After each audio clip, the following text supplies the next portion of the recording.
zo net chung kwa zong te chi bei vek ule game unom tak mai kan thir dona chon pui basketball club le tuikol south te aning khel dona jersey paul lam hi tuikol south ania adum lampang hi adum le eng hi chon pui te ani kan match of official te hi jambol ni dona puite ania tin michaela le sar opia te ani kan game kan trat tai ara eo athale mai forest basket aron thuna moi takin zinga an khel chau pon lo tlaya club practice omlo po hi an poisa vak lawa aran sir corner 3 moi lu tukin aron lut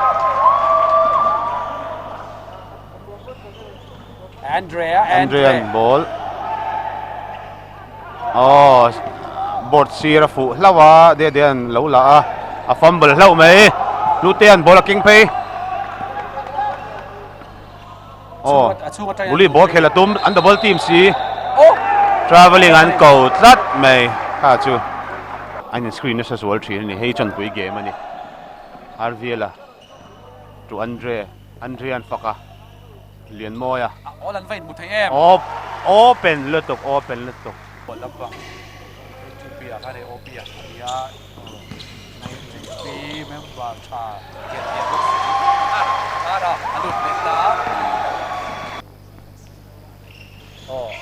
yeah chot puya kini an foreign player Harry atanin khana ni chot manaมันเที่ยววันนี้ครับมีจุดโฟกัสaraฟอกลูกเตะเล่าไหน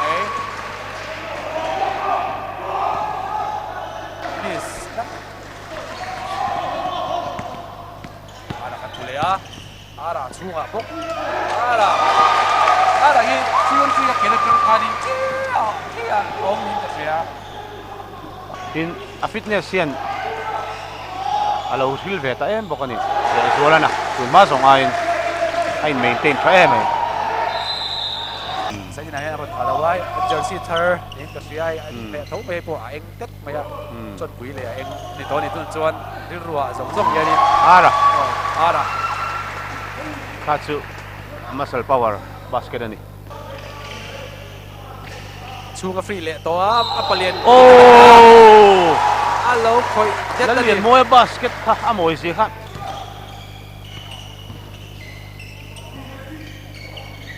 Bawia titiran tung deu china masela rep thelo ni avasang high arcing shot katiang ka dia de thiam mana ni lawi tu na khan a kha nang tu khan thok lian moi avoi thum nan bang a confidence sakal tat hak dewa an point ni in thlau lo le point katin tu go south te man suaya eo open avan ka tu na ke kan budon eo aslema jema kan budon ma kan tia allayap ka uilut tuk anin strip na sa leme ya tu sequence apa pui ve bawi come on layup luta ara po pahni ama le lama khachu dina mid range apa suak ara pull up avamoy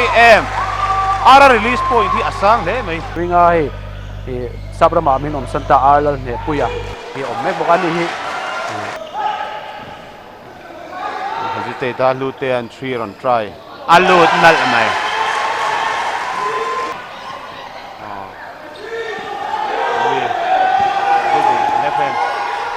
khachu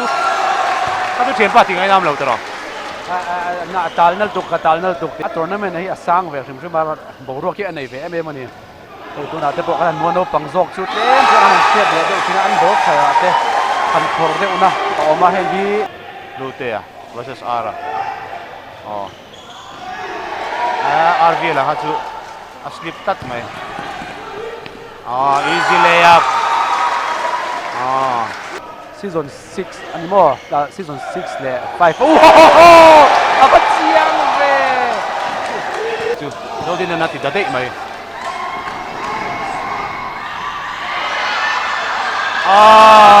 bowian ka chu asang song khel ne ka palian bera ka ta ti ha chu be don ya ara ma zo sang ve ha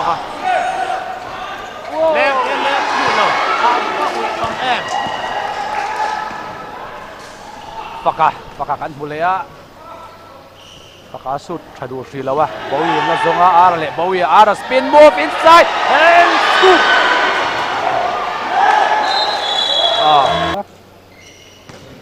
Hiếu cross pass phần tên về khá chú all sắm được tục mê thế đấy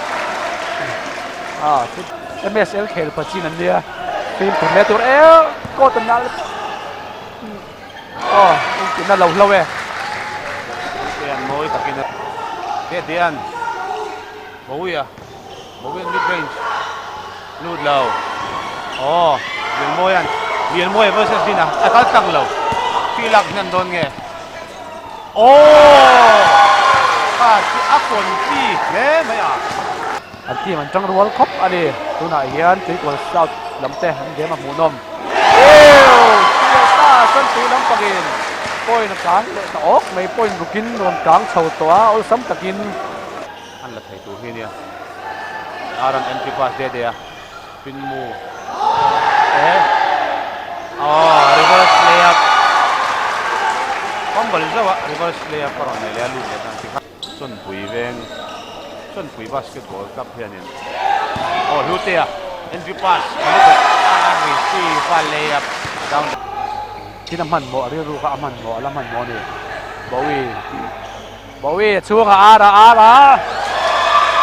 em bengalom Bowie khana zonga harat movement ka Boydum ma to ai mi dangin na tu ve mang de lo me ya ada chi ara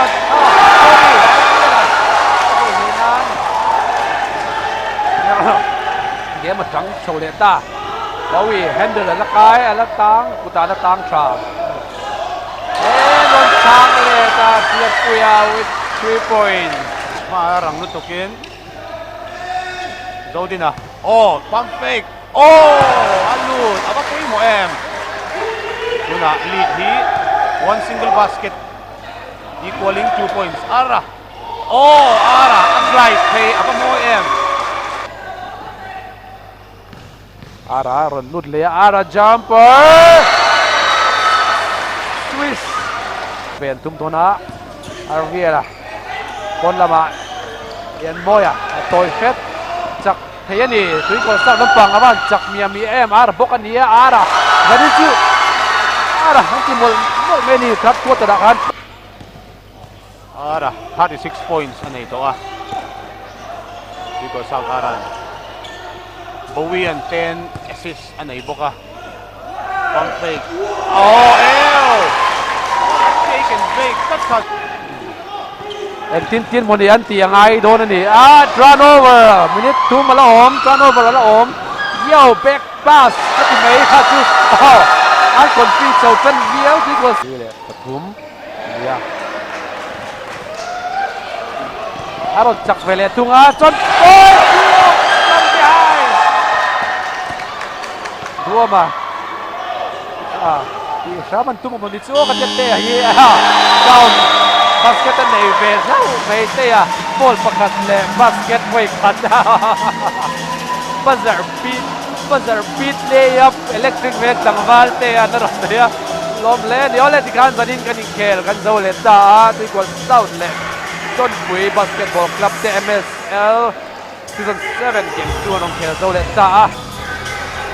Kan sa din sa commentator te hi ma pangale via kati